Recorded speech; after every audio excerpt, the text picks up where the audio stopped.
एक फकीर एक देश की यात्रा पर निकला। जब रास्ते में रात हो गई तो वे एक व्यक्ति के घर रुक गया। उस व्यक्ति का नाम था आनंद। आनंद ने उस फकीर की खूब सेवा की और दूसरे दिन आनंद ने फकीर को उपहार देकर विदा किया। वह फकीर आनंद की सेवा से बहुत खुश हो गया और दुआएं देने लगा कि हे भगवान, आनंद को हमेशा खुश रखना और वह हमेशा दिन प्रतिदिन आगे बढ़ता ही रहे।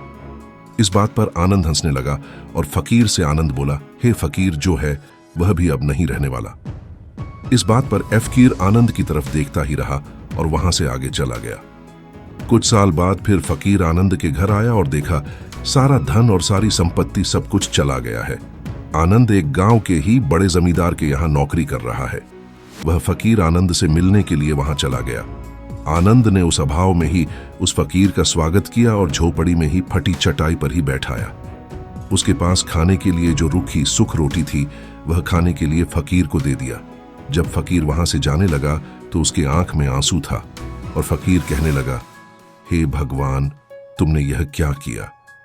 तो आनंद फिर हंसा और कहने लगा, अरे फकीर, तू क्यों दुखी हो रहा है? ईश्वर हमें जिस हाल में भी रखे, हमें हमेशा खुश रहना चाहिए, उसे धन्यवाद देना चाहिए।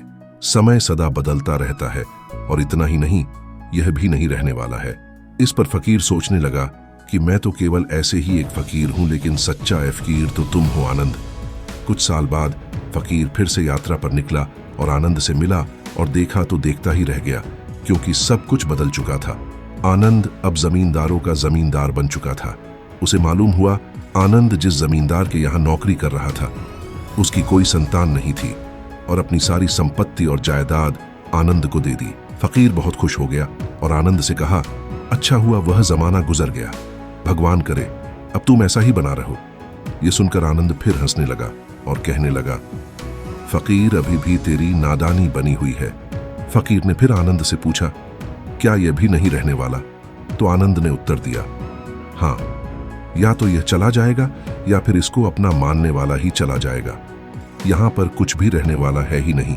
अगर कोई चीज शाश्वत है तो वह है हमारी आत्मा, वह है हमारी मन की शांति, वह है हमारे मन का सुकून, और बाकी जो कुछ भी है वह हमेशा रह ही नहीं सकता। फकीर ने आनंद की बातों को बहुत ही ध्यान से सुना और वापस चला गया। कुछ सालों के बाद फिर फकीर जब उस गांव से गुजरा तो आनंद का महल तो है, लेकिन उसमें आनंद ही नहीं है। उसमें कबूतर गुटरगू कर रहे हैं। आनंद अब इस दुनिया में नहीं रहा, उसकी मृत्यु हो चुकी थी।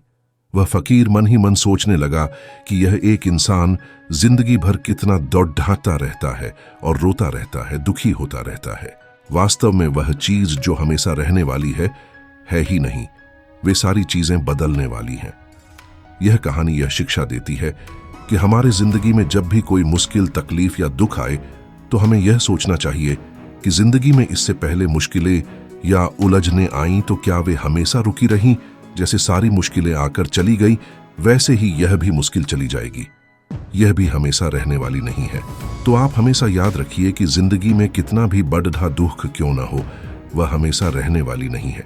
ये दुख भी चले जाएंगे। एक बार अकबर ने बीरबल से कहा कि बीरबल, आज कुछ ऐसा लिखो कि जब मैं खुशी में पढ़ूं तो दुख, और जब दुख में पढ़ूं तो खुशी हो। तो बीरबल ने लिखा, यह वक्त भी बीत जाएगा।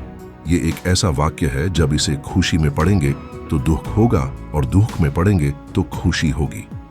मुझे उम्मीद है कि आप सभी को यह कहानी बहुत पसंद आई होगी। अगर इस कहानी ने आपके जीवन में थोड़ी सी भी वैल्यू ऐड की हो तो इस वीडियो को लाइक करें और हमारे चैनल को सब्सक्राइब करें और अपने दोस्तों को भी ये वीडियो शेयर करें। इस वीडियो को यहाँ तक देखने के लिए आपका बहुत बहुत धन्यवाद।